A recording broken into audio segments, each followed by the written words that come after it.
فاطمہ الزہرا رضی اللہ تعالیٰ عنہا کی قبر جنت البقیع میں ہے، بقیع غرقد میں، تو سعودی حکومت ان کو کیوں ترجیح نہیں دیتے؟ میں کیا ترجیح دیں؟ وہاں پہ مزار بنا دیں؟ یعنی نبی علیہ السلام کی 3 بیٹیاں اور بھی دفن ہیں، ان کے مزار بنائیں جو نبی علیہ السلام نے خود نہیں بنائے تھے، یہ کام کریں۔ اور سب سے افضل ترین پرسنالٹیز میں سے ایک حضور کا بیٹا ابراہیم بن محمد علیہ السلام، وہ دفن ہے، ان کا مزار حضور نے نہیں بنایا، تو اب یہ پیچھے والے کیا حضرت فاطمہ کا مزار بنائے وہاں پہ؟ نبی علیہ السلام کی مخالفت کریں، قبروں پہ عمارت بنا دیں، جو مسلم شریف میں حدیث ہے، تو میں منع کرتا ہوں قبروں کو پکا کرنے سے، ان پہ عمارت بنانے سے اور ان پہ بیٹھنے سے۔ ترجیح سیدہ فاطمہ کو نہ کسی صحابی کی، نہ کسی تابعی کی، نہ آج کے کسی مولوی کی کسی جملے کی ضرورت ہے ان کی ترجیح کے لیے، جن کو رسول اللہ نے فرمایا کہ میرے جگر کا ٹکڑا، ہاں بخاری مسلم میں حدیث، جس نے فاطمہ کو تکلیف دی اس نے مجھے دی، بخاری مسلم کی حدیث، جنتی عورتوں کی سردار، ان کو ترجیح کی کیا ضرورت ہے بھائی؟ وہ تو بقیع غرقد میں دفن شدہ لوگوں میں میرے نزدیک سب سے افضل ترین پرسنالٹی ہیں، ہاں ان سے افضل کوئی نہیں وہاں پہ دفن۔ نہ کوئی صحابی جرت کرے گا کہ میں نبی کی بیٹی سے افضل ہوں۔ اللہ کے بندو، یہ جرت حضرت ابوبکر نہ کریں کہ وہ کہیں کہ میں فاطمہ سے افضل ہوں۔ آپ سوچ سکتے ہیں جن کا قول امام بخاری صحیح بخاری میں لے کے آئے کہ محمد کے قرب کو ان کے اہل بیت کے قرب میں تلاش کرو۔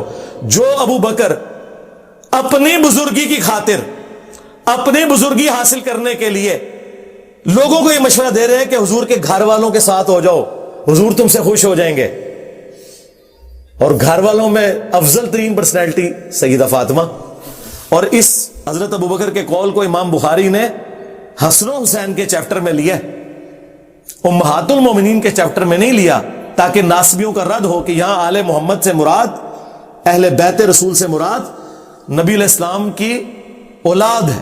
اگرچہ امہات المومنین بھی آل رسول ہیں، ان کے آل رسول ہونے کا انکار کرنے والا بدبخت ہے، گمراہ ہے، خبیث ہے، لیکن جو اہل بیت والا یہ معاملہ ہے وہ آپ دیکھ لیں، مشکات میں بھی آپ 30 جلد کھولیں، حضور کی بیویوں کا چیپٹر الگ ہے، اہل بیت کا چیپٹر الگ ہے، ہاں یہ والا معاملہ بالکل ڈیفرنٹ ہے۔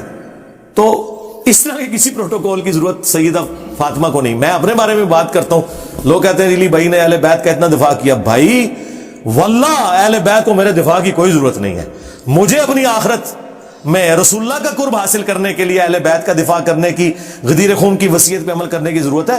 اہل بیت تو اللہ کے چنے ہوئے لوگ، نبی علیہ السلام کے رشتہ دار، رسول اللہ کی نسبت کے بعد ان کو کسی کی تعریف کی کیا ضرورت ہے؟ خواہ کوئی گمنامی میں بھی مر جائے۔ 1,24,000 پیغمبر ہے کم و بیش، کدھر ہے ان کے مزار؟ گمنامی میں ہی مرے ہوئے ہیں نا۔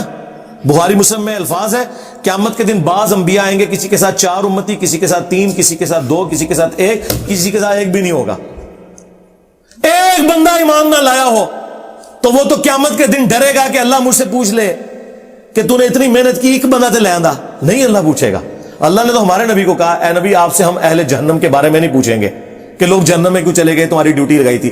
حضور کی ڈیوٹی یہ نہیں لگی ہوئی ہے کہ لوگوں کو جہنم سے زبردستی نکال کے جنت میں لے کے جانا، نہیں، لوگوں کو دعوت دے کر جہنم سے بچا کر جنت کی طرف بلانا ہے، لے کے جانا کوئی ذمہ داری نہیں ہے۔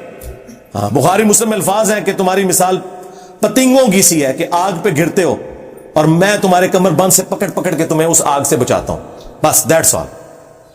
کوئی زبردستی کسی کو ہدایت نہیں دے سکتا۔ تو یہ ہم اپنی آخرت کی فکر میں ہیں۔